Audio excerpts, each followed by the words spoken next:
I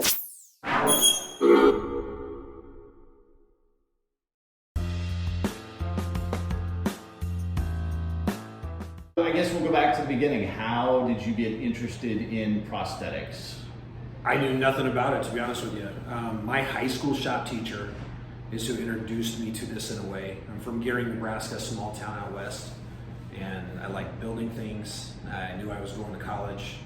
At the time, it was required a degree, and I was the only one in my class that was moving on. I knew I was going to Doane already, and they knew a guy in my hometown that had an OMP office.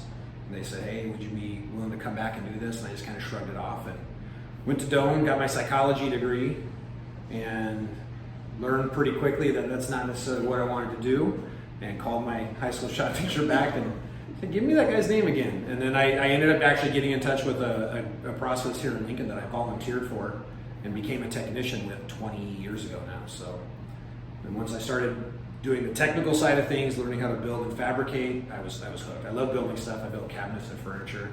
I like woodworking, but I also like the interaction that we have with our patients, with our clients, with doctors, just kind of everybody. So it gave me the chance to build, have fun, be a kid, make a mess, and at the same time get to develop, the relationships that we have with people. So that's where it started. Nice. Yeah.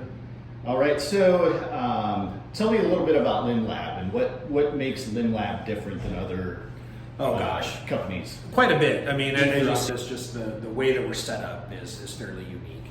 It's very visible, very interactive. I think a classmate of mine from Century College 20 years ago, he's who originally started LinLab up in Rochester, Minnesota, Mankato, Minnesota. And the objective at the time was, allow our clients to be a part of the process. We don't like to be pigeonholed into fitting just a certain thing or what a company or somebody tells us it's appropriate to fit. We want to listen to our patients, look at what they're doing, what they want to get out of it, and then build this device custom for them off of that. And you'll see through here that that's what this allows for. Everything's very visible, very open to engage everybody. I'll have some of our clients come back and help fabricate. They'll get their hands on their limb as we're grinding things out or laminating them.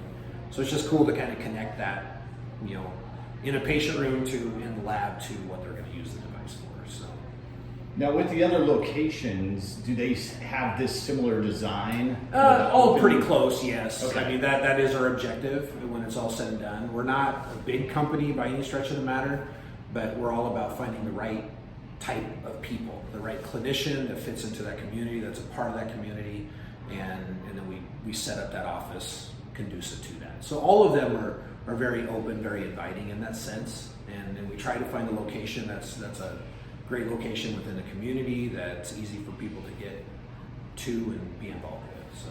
And how long has this location been here? We've been here 2 years, just a little over 2 years here. Okay. Yeah.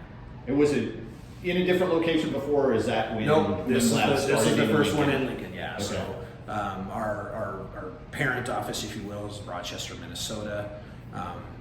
Just seems like every few years we get connected with a clinician that fits well, that a community is really involved with, and we look at possibly potentially building a clinic there. So.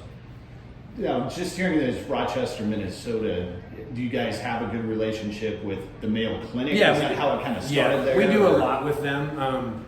Rochester, as a lot of people know, is a very tight-knit medical community, and people from all over the world come there.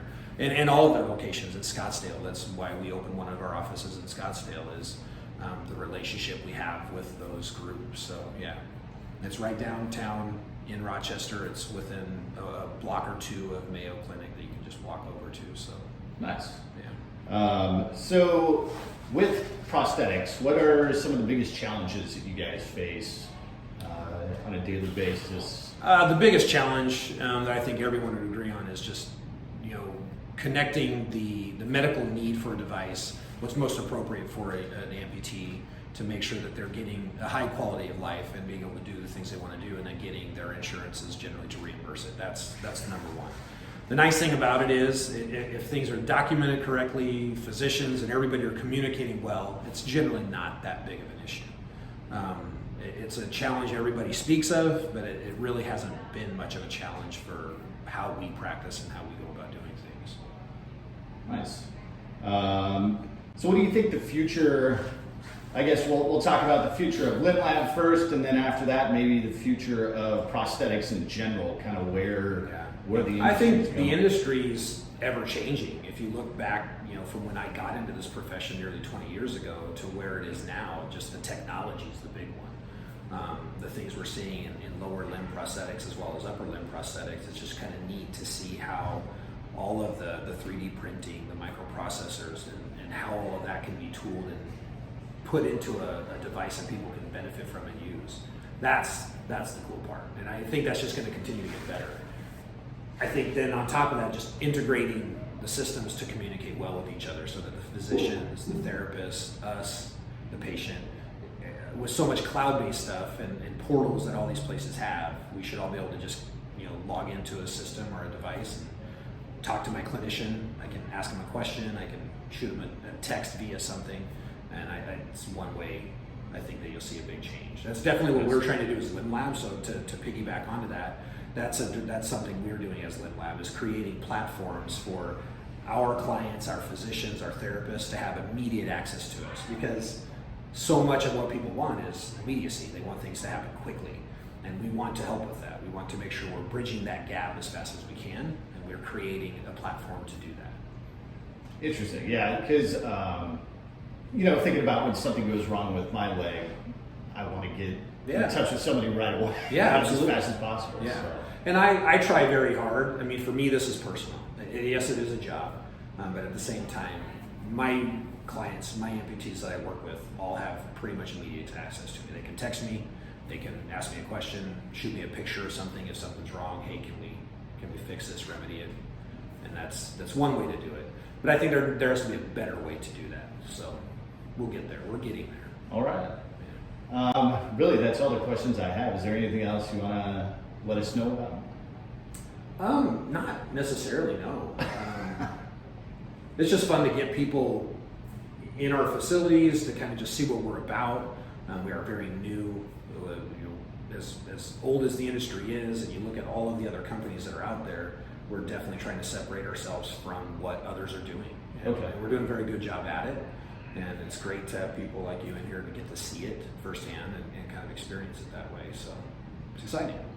And when we were on the Zoom call with you, you had mentioned that you do quarterly events with the amputee community. Yeah, we try really hard to. With the pandemic and COVID, obviously that's raised its challenges. But we have a fairly strong networking group within just the Lincoln community, and we'll try to set up through rec therapy groups different activities. And those have kind of been put on hiatus for a while. I do expect those to ramp back up very soon. We are going to try in the spring. I very much want to do like a kayaking event. Try to do as much outdoor stuff as we can. We've done bowling, we've done yoga, just different things to get the community together. All right.